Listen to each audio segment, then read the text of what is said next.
The following program is a production of HEW Entertainment, heard on the official website of HEW Entertainment.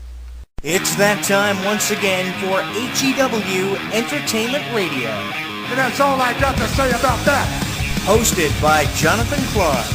To beat the man, you gotta beat the man. Whoa! Be sure to join us in the live chat room during the show. Hulkamania is running wild like it's never ran before. Call us on one of our request lines. If you live in the United States, call us at 1-641-985-7800, box number 3729280. If you're from Canada and would like to call us from 1-647-724-4194, box number 3729280. Long distance charges may apply in some areas. I've been the world heavyweight champion 10 times. Or you can always drop us a line at MySpace, myspace.com/HEW Entertainment. And you will rest in peace.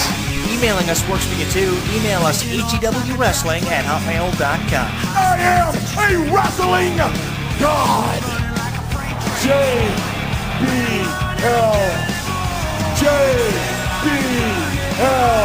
And now, without any further ado, here is your host of HEW Entertainment Radio on the official website of HEW Entertainment, Jonathan Clarke. The champ is here.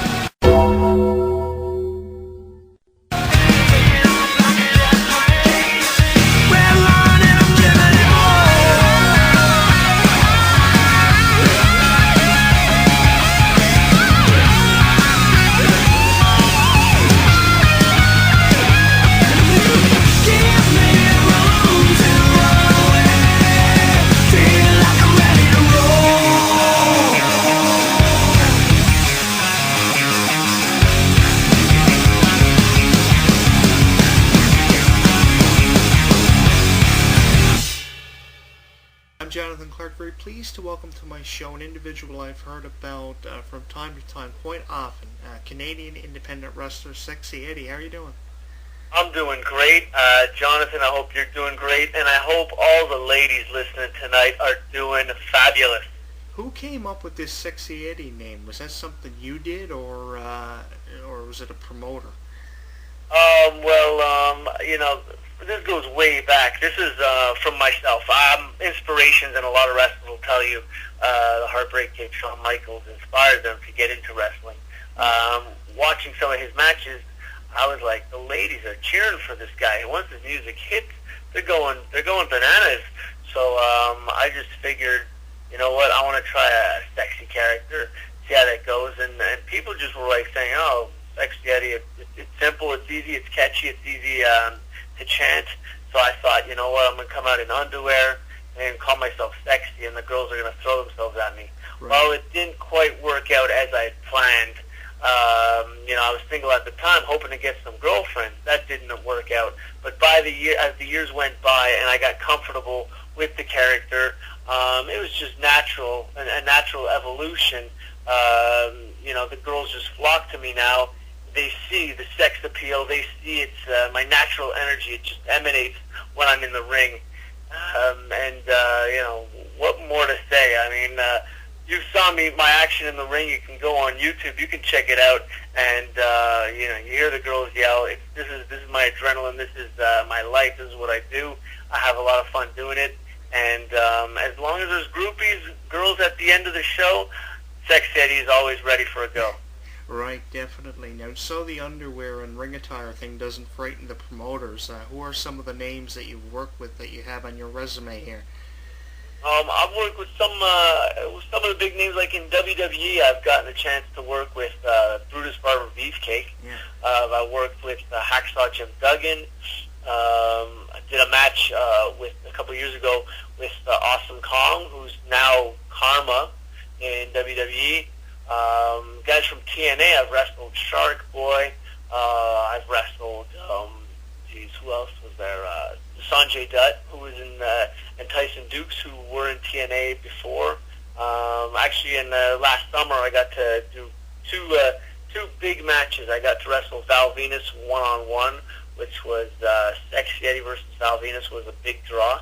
And me and my tag team partner, Jeremy Prophet, we wrestled Beer Money last summer. So all big names. To be on the same show with these guys was something. To wrestle them in the ring, take part in that, and to learn from that, well, that was just an amazing experience. Yeah, I had the opportunity to interview Brutus Beefcake here on the show. Funny you mentioned that. I interviewed him while he was there at Hulk Hogan's gym, and we talked a little bit about that Celebrity Championship Wrestling thing that he did with Hogan. Did you have an opportunity to see much of that, or? I watched a couple of the episodes because I just wanted to see how Ed was doing in that show. It's funny because Beefcake's name is Ed, so we're both Ed. So great minds think alike. We like to party hard, and we both like the women. And so after the shows, one thing leads to another. We go to clubs, and we do what we do. Right, definitely.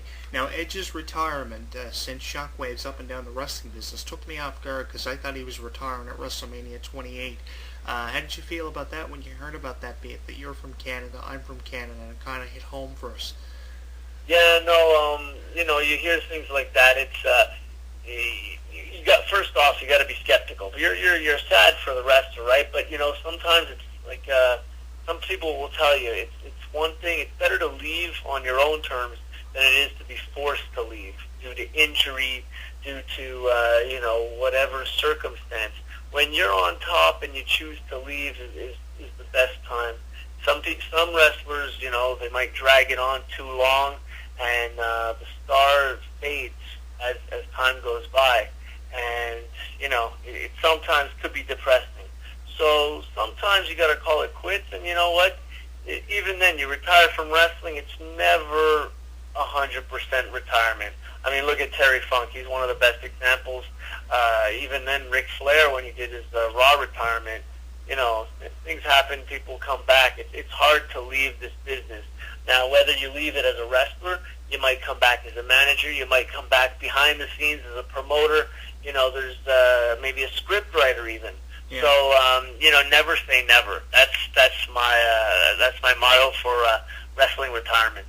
Right, definitely. Now, the whole idea of independent wrestling, what advice would you give to somebody listening to this who wants to try the independent wrestling thing? What's the best piece of advice you've had thrown at you by a promoter, a legend you've worked with? What's one piece of advice, valuable advice you could give to somebody? I would have to say stay with it, stick with it. A lot of kids will start out and they assume that they'll be getting in the ring right away. And it's not that easy. I mean, it happens sometimes. A couple guys could walk out on a company, or some injuries happen, and then you're forced to go a little early before you're ready. But, the thing is, you stay with it, because you got to pay your dues. You got to put in, like in any sport, you got to buy your equipment. You got to pay for your training. You got to put in, like, no one's going to pay to see someone that they don't know. So you got to go and put your gas money in and everything.